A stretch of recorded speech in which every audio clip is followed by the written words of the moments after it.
Joel. Joel!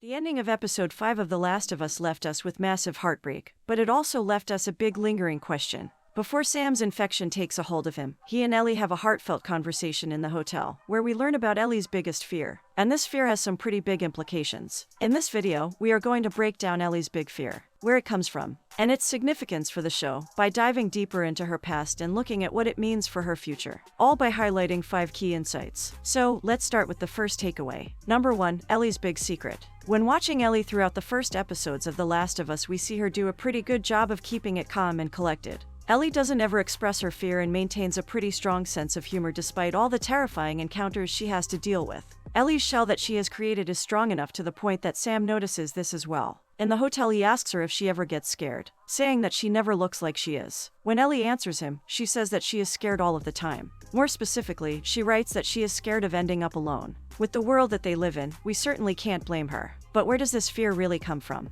To dig in deeper, let's take a look at our next takeaway. Number 2, Ellie's hidden past. We haven't gotten a deep dive into Ellie's past in the new series yet, but we have gotten some hints about what she has had to deal with. In episode 4, Ellie was forced to shoot one of the Resistance attackers in order to protect Joel. Joel apologized to Ellie, saying that she shouldn't have had to kill someone because she was just a kid. However, Ellie tells Joel that it wasn't the first time. Joel presses her to learn more, but Ellie very sternly says she doesn't want to talk about it. This mysterious answer unfortunately leaves us only able to guess what happened. Our assumption is that Ellie saw someone close to her either get infected or get attacked, and she had to shoot the infected. Or even worse, someone that she cared about. The way that Ellie responds to the question when asked makes it sound like it must have been pretty heartbreaking. For those who have played the video game, we have a bit more context since we know about the existence of her friend Riley, although we still don't know how the events may have played out in the series. However, even Ellie's childhood was complicated. Back in episode 1, Marlene's conversation with Ellie told us how she was forced to go to a Fedra military school as a baby, telling us that she was an orphan since birth. She was put there by Marlene to be safe, but she never knew any true family. This conversation was also the first time we heard mention of Riley and saw Ellie's painful reaction to her name being brought up.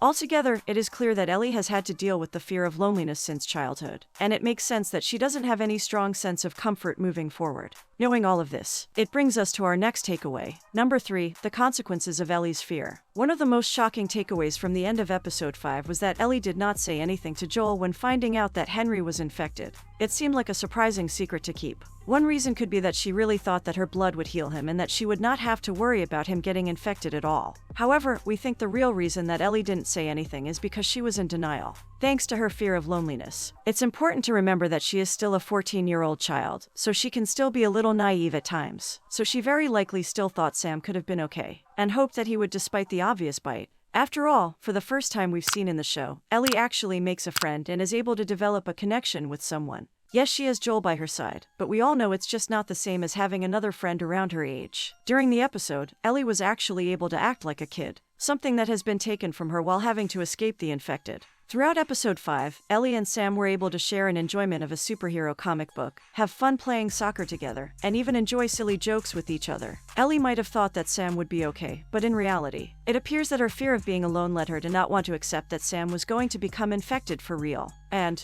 unfortunately, it led to her getting attacked. This denial makes us think that there is more going on underneath Ellie's past, so let's dive even deeper. This brings us to our next takeaway. Number 4, why Ellie is really afraid of being alone. Although the loss of Sam is sure to have an impact on Ellie, we can tell it's not the first experience of loss she's had. The reality is that Ellie is alone on one key thing. As far as we know, she is the only person on the planet who is immune to the infection. Not to mention the fact that now that she is immune, her life is more complex. We saw the way she was treated during the first episode by Marlene when she was chained inside a room. Ever since finding out about her immunity, Ellie has been treated as a package to protect, more than she is treated like a person, which is pretty isolating in itself. Even more importantly though, because of Ellie's immunity, this is likely not the first time that she has had to watch someone that she cared about die in front of her. And that has to leave her with incredible guilt. We still don't know who she was with the first time that she got bit in the mall. Or at least, we haven't been told in the show. When Tess asked Ellie how she got bit, Ellie told her that she was in the mall alone. However, Ellie's reaction made it pretty clear that she wasn't being truthful. And for those who have played the video game and remember Marlene's conversation from episode 1, we know a little about Ellie's friend Riley. Based on Ellie's inability to open up so far, she is clearly very heavily affected by what happened there. Even more, it tells us that she already knows what it feels like to lose someone she cares deeply about, all while knowing that she has the gift of being immune. So, if this keeps happening, Ellie really will end up alone, while also dealing with the weight of survivor's guilt. The feeling of having to keep going while knowing that you left others behind is incredibly lonely, so we can only imagine the weight that Ellie is carrying right now. This brings us to our fifth and final takeaway. Number 5, what comes next for Ellie? All of the events of Ellie's past build up to weigh on her in the present, and they lead to Ellie's cold and emotionless reaction after burying Sam and Henry. Now that she has the weight of her past sitting even heavier, there is more for Ellie to confront. We still have a lot of unknowns, like whether Ellie will open up about her past friendship with Riley. We have seen clips of Riley in teasers and trailers, so her story has to be coming to the surface at some point in the near future. We don't know what is next for Ellie and Joel on their way to Wyoming. Still, we'll learn more on February 19th when episode 6 of the show releases, and we'll be here to break it down when it happens. So there we have it, a deep dive into Ellie's past that gives us context for the future. How do you think Ellie will be affected by Sam's death moving forward? Do you think she will open up to Joel, or keep her feelings bottled up? Let us know your thoughts in the comments. Make sure you subscribe for more insight and analysis around The Last of Us on top of some of the other hottest shows right now. Thanks for watching. We'll see you next time.